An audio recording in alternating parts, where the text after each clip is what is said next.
Hello, my name is Dan Segal, and I'm an MBA grad student at Lehigh University.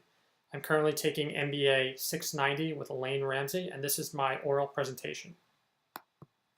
Apple is currently one of the most valuable companies in the world.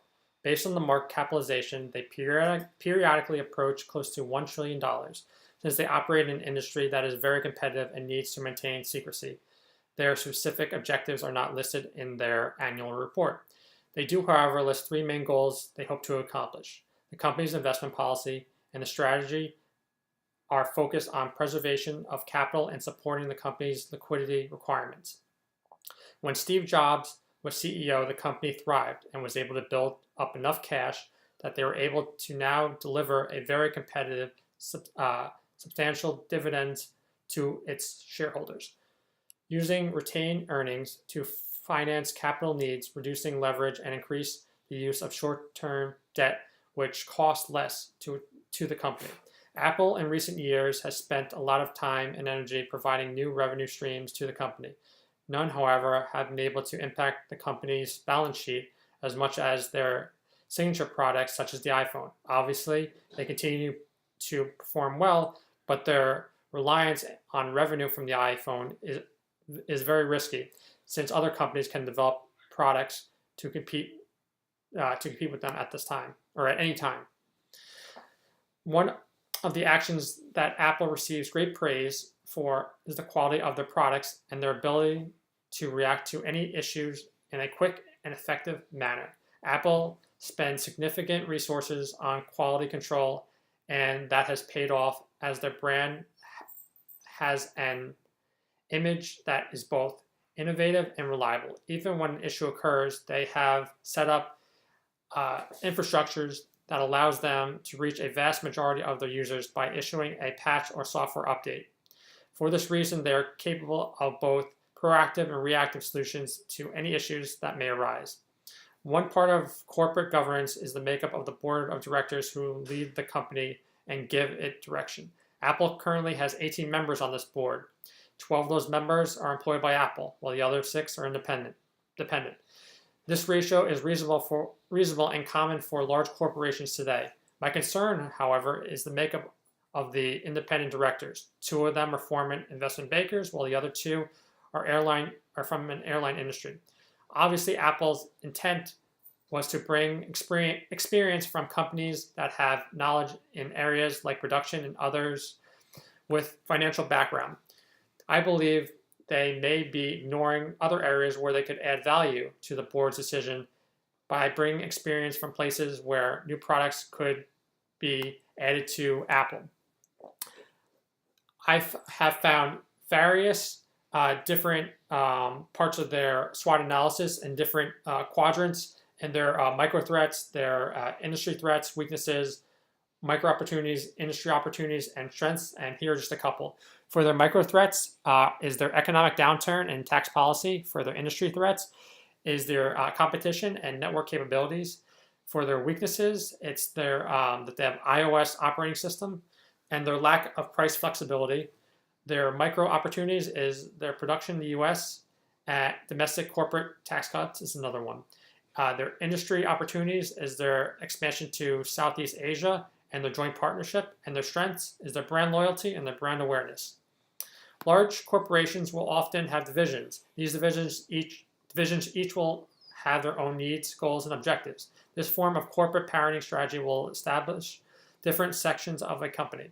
Each division will have its own goals and objectives, but overall each division will align itself with the mission of the corporation. Apple Corporation is an example of this, since they have become a large conglomerate of smaller segments. They are more well known for mobile phones of various sizes. The iPhone, iPod, iPhone Plus, and iPad are all mobile devices with computing capabilities. Other divisions include computers such as the MacBook, Beats headphones, and software such as the iTunes and the Apple Music. They also have smaller, less known divisions such as the Apple TV. Apple has an enormous amount of cash, and this could be used to acquire companies like Comcast, which they can integrate into their competitive advantage into Apple's portfolio. Most of Apple's direct competitors are entering into areas where There is creative content.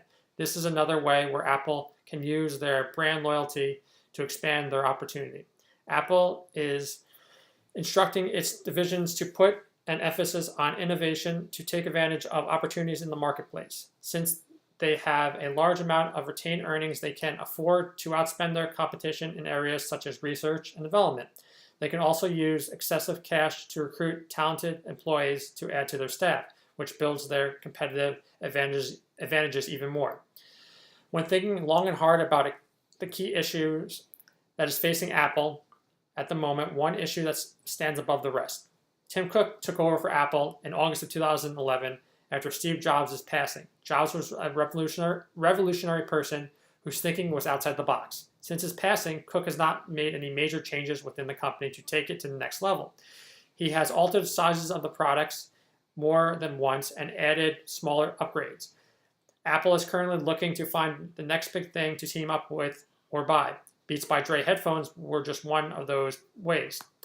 By buying Beats, Apple can attract those loyal customers of Beats as well as further their line of electronics. Apple will continue down this path, keeping their ear to the ground to find the next big thing to attach themselves with. In regards to one key issue that threatens Apple's future success, I would have to say it's their competition. I know that can be said about any company, but more so for Apple. When recently, Samsung and other big phone companies started to close the gap on one of their big profit items, the iPhone. Another item that Apple has in the market is the Apple TV, like I mentioned earlier. It is a little box with many digital media functions. Just like the iPhone, competition started to creep in. Amazon Fire, Roku, and Sony PlayStation game systems are just a few of those competitors. Whether or not people believe it, business is cutthroat. You can try and take out your competition, so you are the only one left on the board. Apple needs that mindset with companies nipping at their heels. What I would recommend is that Apple should do first is develop a team of individuals composed of internal and external candidates from whom they understand the trends. Innovation remains the key to success in the technology sector, and Apple needs to recruit and retain quality people who can help the company to keep it ahead of its fierce competition. With the microenvironment of Apple's liquidity, this strategy, if implemented correctly, will only benefit them more. I hope you enjoyed my presentation. Thank you very much.